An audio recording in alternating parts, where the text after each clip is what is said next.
Space, the final frontier. These are the voyages of a new Trekkie.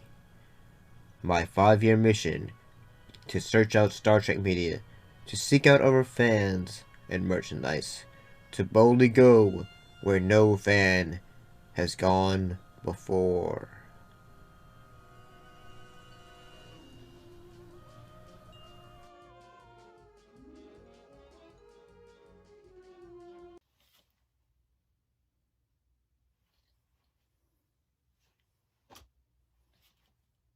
Greetings and salutations, how's everybody doing?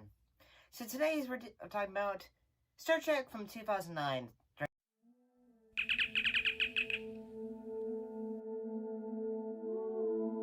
directed by J.J. Abrams, and written by Roberto Orci.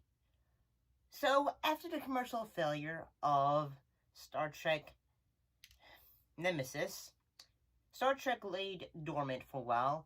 However, there have been attempts to try to revive the series in a way of, like, say, a prequel. Sort of like, say, in a way. One of the things that is very interesting is that similar to, the director of Star Trek, The Wrath of Khan, J.J. Abrams, who he knew about Star Trek, but he really wasn't, like, a big fan of it. Or he didn't really, like, say no about it, in a way. So that kind of helps it in a way. So what was the actual story about? Well, the film follows James T. Kirk and Spock aboard the U.S.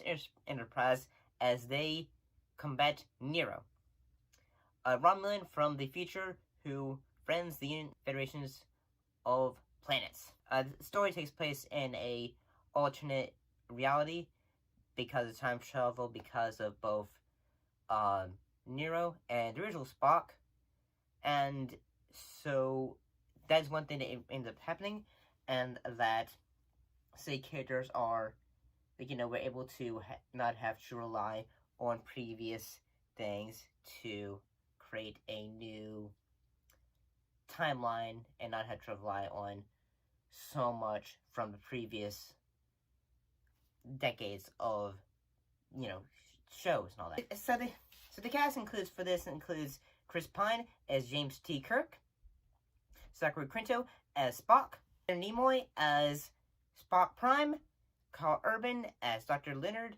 Bones McCoy, Zoe Saldana as Natia Uhura, and Simon Pegg as Montgomery Scott, John Cho as Hikura Sulu, Anton Yelchin as Pavel Chekhov, Eric Bana as Captain Nero, Bruce Greenwood as Christopher Pike.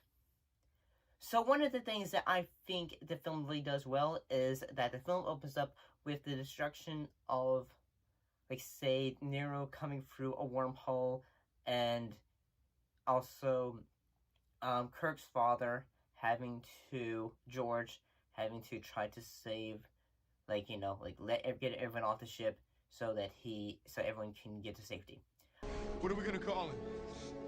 We can name him after your father. Tiberius? You kidding me? No, that's the worst. Let's name him after your dad. Let's call him Jim. Jim. Okay. Jim it is. Sweetheart, can you hear me? I love you so much. Who was played masterfully by Chris Hemsworth. This was pre Thor and all that. This was probably his third role he did. And I'd have to say, probably after, Kevin Feige from the Marvel franchise, after he probably saw it, he probably thought, let's give this guy a Thor movie. And that actually kind of makes sense in a way. So there's that. I actually kind of think that the J.J. Abrams does a masterful job in directing the film, and that some comparisons of the film are, like, say, Star Wars, A New Hope, and that they say, um, Kirk is, like, say, a young Luke and all that. Like, he's looking up at the United Federations and all that. And I think all the actors do a pretty good job of it. You better mind your manners. Relax, Cupcake. It was a joke. Hey, farm boy, maybe you can't count. But there are 4 of us and 1 of you. So get some more guys, and then it'll be an even fight. Stop it! Stop it!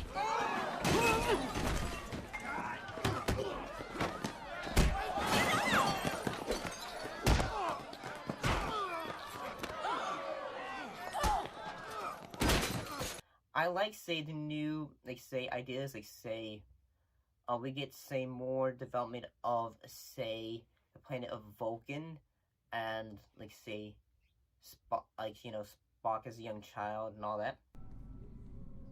This is your 35th attempt to elicit an emotional response from me. You're neither human nor Vulcan, and therefore have no place in this universe. Look, it's human eyes. They look sad, don't they? Perhaps an emotional response requires physical stimuli. He's a traitor, you know. Your father, for marrying her, that human whore.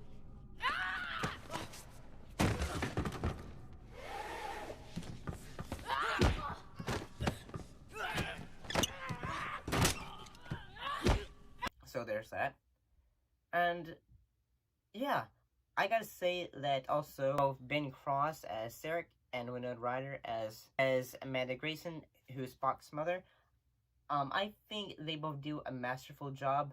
And I gotta say that, heck, even the moment when, like, say, the destruction of Vulcan and all that, that's a pretty great scene too. It's a emotionally charged sequence, so it works really well. And yeah, I think it works pretty well. One of the things that I think is, I like the fact that, this was referenced, and also it works well, is the fact that,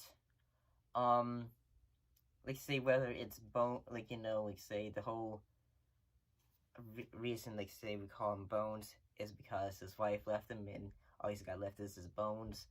And as well as, say, Sulu, one thing that he is masterful in is fencing.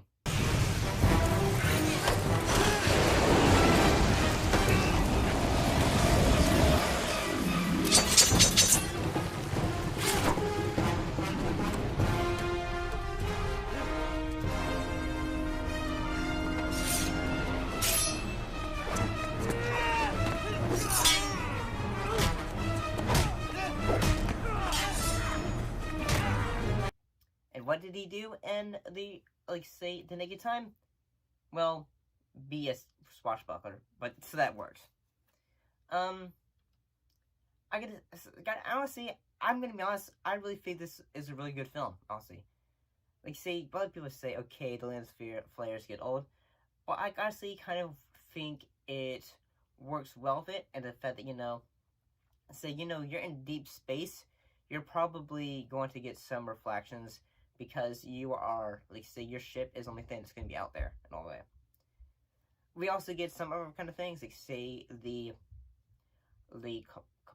Kabashi Maru test, and, like, say, okay, yeah, Kirk, you cheated. Commander. Cadet Kirk, you somehow managed to install and activate a subroutine in the programming code, thereby changing the conditions of the test.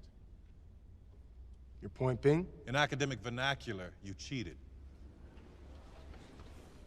Let me ask you something I think we all know the answer to. The test itself is a cheat, isn't it? I mean, you programmed it to be unwinnable. Your argument precludes the possibility of a no-win scenario. I don't believe in no-win scenarios.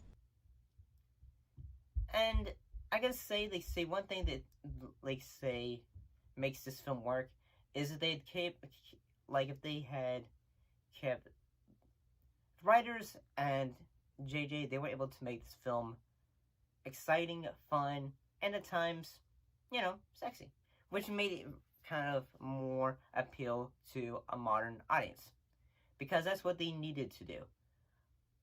like, in a way, they say, I mean, unfortunately, yeah, they could appeal to, you know, the fan base, but at the same time, they want to make sure, we want to make this a franchise. We want to make sure we can appeal to everyone. So, yeah. I gotta say, like, say when, Kurt gets marooned, and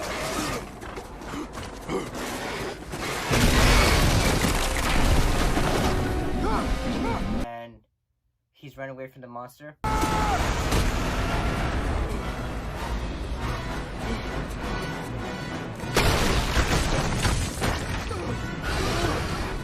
And then we get the introduction to this, to the guy we were waiting for in this film.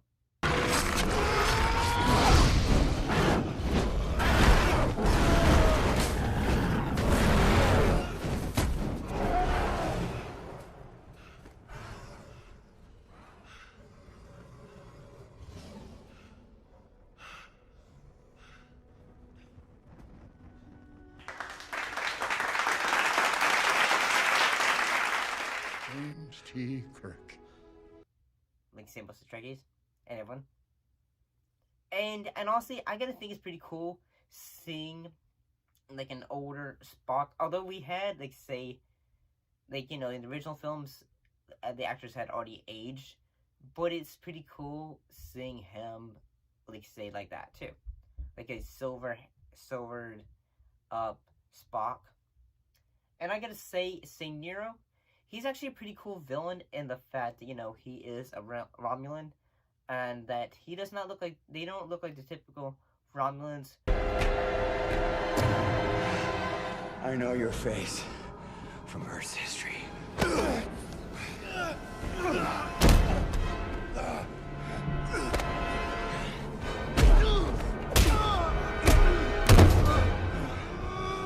With the similar Vulcan haircut. And this, they look more like pirates with their... James T. Kirk was considered to be a great man. He went on to capture the USS Enterprise. That was another life. Their tattoos and all that. So that's pretty cool, honestly. Like, say, compared to, like, say, most of our Trek films, there's not as many, space battles, like, you know, like, say, with the ships, except for, like, say, the end, like, the final space battle. Fire everything!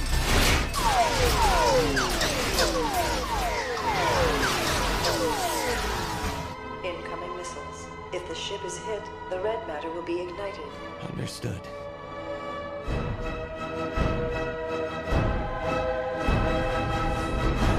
Captain, I picked up another ship!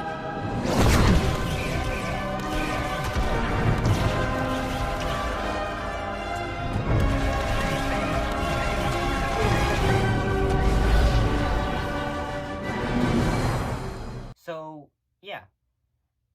And at times, like, you realize, like, say, okay, Nero, he's the bad guy. But at the same time, in a way, you kind of feel bad for him a little bit, I suppose. Like, say, you know, because he saw his planet destroyed, although Spock was just trying to help, he was a little bit slow at trying to help save the day. And, yeah. What else can I say? I think this is, honestly, is a fun movie. I think, say, like, say, J.J. Abrams and the writers, they did a great job of trying to reboot a series that, like, say, to be honest, before this film, like, say, I mean, although, like, say, a lot of people probably watched Star Trek, it still had the, you know, like, say, the, whole idea of, like, say, oh, well, who does Star Trek, you know, is interested to? Because Star Wars, in a way, was still the popular, like, say, science fiction franchise. Still. You know, it was going back between even when the Next Generation films were coming out. So, yeah, there's that. And honestly, the film is fun. It really is.